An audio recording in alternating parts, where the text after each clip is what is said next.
Frères et sœurs, dans la lettre aux Galates, chapitre 4, versets 4 à 7, Saint Paul écrit ceci.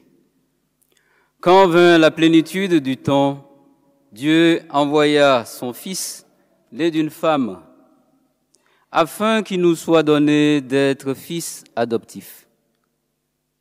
Et la preuve que vous êtes des fils, c'est que Dieu a envoyé dans nos cœurs l'esprit de son Fils qui crie « Abba, Père ». Aussi n'es-tu plus esclave, mais fils. Fils et donc héritier de par Dieu. Voilà un texte qui, je pense, nous introduit bien dans cette solennité des solennités. La liturgie n'est pas un spectacle ni une vitrine. Si nous célébrons la Pentecôte, en effet, c'est pour vivre de la grâce de Pentecôte, c'est-à-dire de l'Esprit Saint. Alors, pourquoi avons-nous besoin de l'Esprit Saint dans notre vie de foi? Peut-être n'y a-t-il pas de question, mais osons quand même nous la poser. En entrant dans le monde, Jésus dit « Je viens, ô Dieu, pour faire ta volonté ». Et la Bible nous dit que quand Jésus va au désert pour jeûner, il est conduit au désert par l'Esprit Saint, manifesté au baptême. Et après avoir déjoué les pièges du malin, tous ces faits et gestes n'ont été pour les apôtres que la manifestation de ce même esprit. Dans des signes, les prodiges, les miracles et même la prédication de Jésus, on pouvait voir l'action de l'Esprit Saint. Dans tout son ministère, Jésus lui-même a agi sous l'action de l'Esprit et il a promis à ceux qui veulent le suivre et le servir que après ces jours-là, je mettrai ma loi au-dedans d'eux-mêmes, je l'inscrirai sur leur cœur, je serai leur Dieu, ils seront mon peuple. Jésus a repris cette parole de Jérémie qu'il a rendue pour nous actuelle. En Saint Jean, Jésus promettait justement à ses disciples le même esprit. Que votre cœur ne se trouble pas, disait-il. Croyez en Dieu, croyez aussi en moi.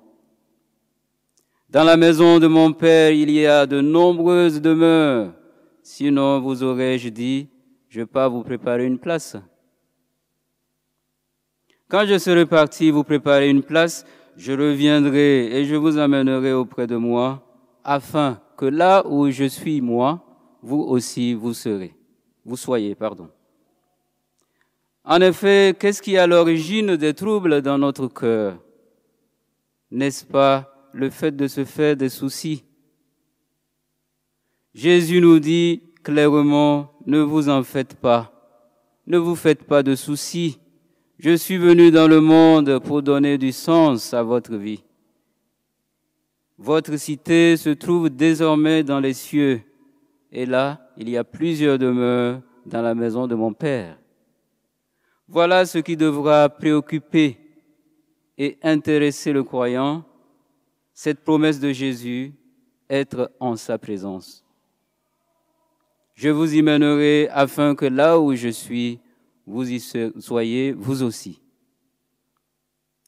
Jésus va plus loin en nous disant dans le même texte de Saint Jean, « Si vous m'aimez, gardez mes commandements, et moi je prierai le Père, et il vous donnera un autre consolateur.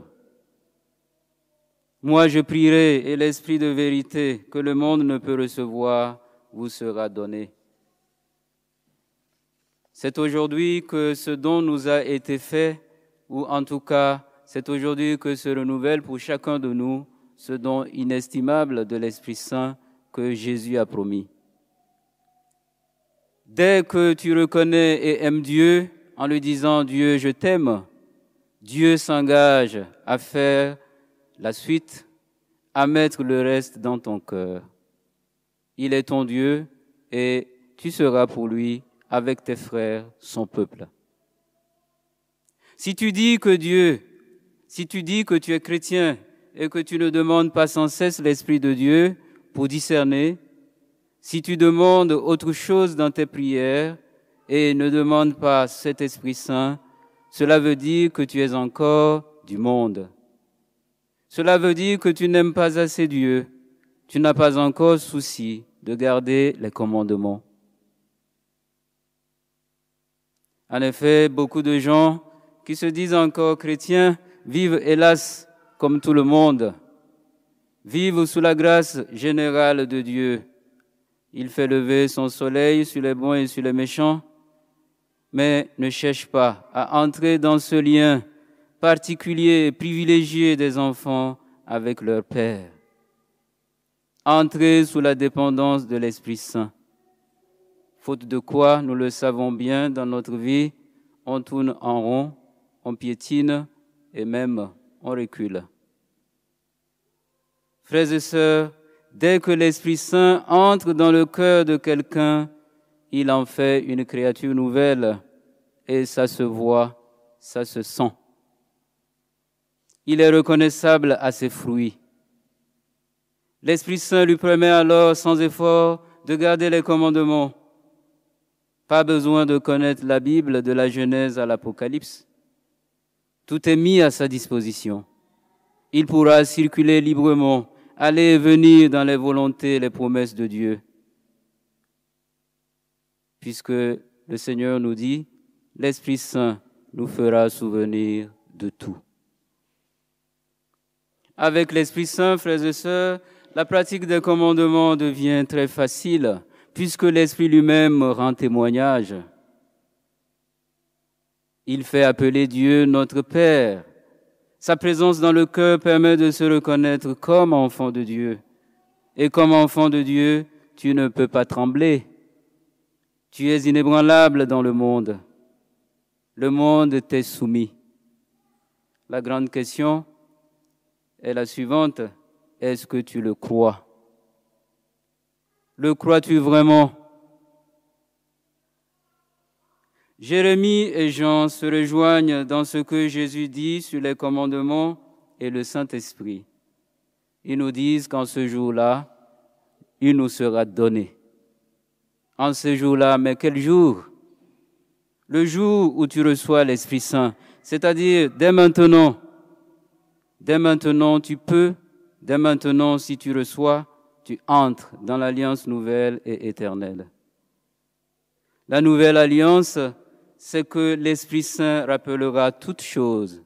Il enseignera tout, conduira au salut. C'est cette espérance, c'est cette présence de l'Esprit Saint qui permet de garder la parole sans difficulté, de la garder dans sa pureté initiale, dans sa fraîcheur, reliée à sa source.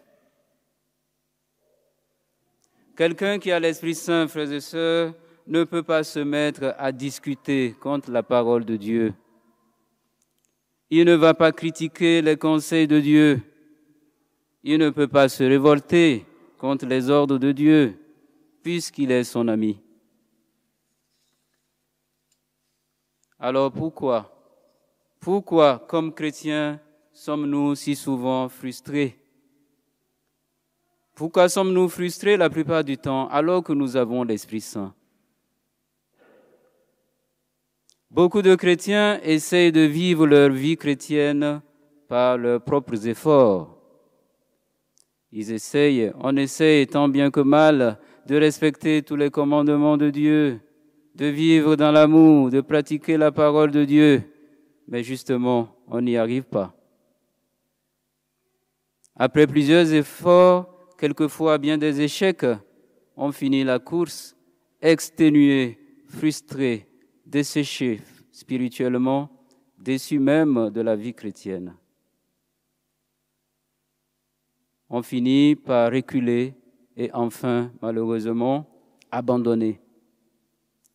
La vérité, frères et sœurs, la vérité de ce matin de Pentecôte, c'est qu'on ne peut donc pas vivre en fidèle disciple du Christ et témoigner de lui sans l'Esprit Saint. On ne peut témoigner de la personne de Jésus-Christ au cœur du monde, bien souvent hostile, autrement que dans l'Esprit Saint. Si nous aimons, si nous désirons évangéliser, nous ne pourrons le faire que dans la mesure où nous demandons pour nous-mêmes et pour ceux vers qui nous voulons aller ou ceux vers qui nous sommes envoyés ce même Esprit Saint. Sans l'Esprit, nous dit saint Paul, personne n'est capable de dire « Jésus-Christ est Seigneur ». Chacun reçoit le don de manifester l'Esprit en vue du bien de tous. Tous, nous avons été désaltérés par un seul et unique Esprit. Sans le Saint-Esprit, nous ne pouvons pas vivre la vie chrétienne et respecter les volontés de Dieu. Nous ne pouvons discerner les signes de sa présence. Cela reste impossible. En fait, sans le Saint-Esprit, ce n'est pas difficile d'obéir à Dieu, c'est juste impossible. Et c'est le message que l'apôtre Paul nous donne dans les chapitres 7 et 8 de la lettre aux Romains. Être chrétien, c'est bien user des dons de Dieu pour accomplir sa volonté. Alors aujourd'hui que nous célébrons le don immense de cet esprit, disposons nos cœurs, demandons-le du fond de notre cœur, que nous ne restions pas à côté, que nous ne passions pas à côté de ce que Dieu a déjà préparé pour nous et qu'il veut réaliser dans nos vies. Nous avons besoin du Saint-Esprit, de l'Esprit de sainteté pour vivre chaque jour de la sanctification qu'il réalise en nous. Dieu le sait et c'est pour cette raison qu'il nous donne l'Esprit Saint.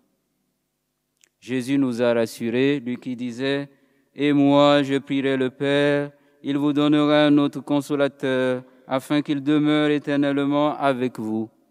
L'Esprit de vérité que le monde ne peut recevoir, parce qu'il ne le voit point et ne le connaît point, mais vous le connaissez, car il demeure avec vous et il sera en vous. » Puissions-nous enfin, frères et sœurs, en ce jour de joie, faire monter notre action de grâce, notre reconnaissance vers Dieu le Père, et lui demander que son Esprit nous donne d'être d'accord entre nous, qu'il nous donne d'être un, afin que le monde croie et puisse être sauvé.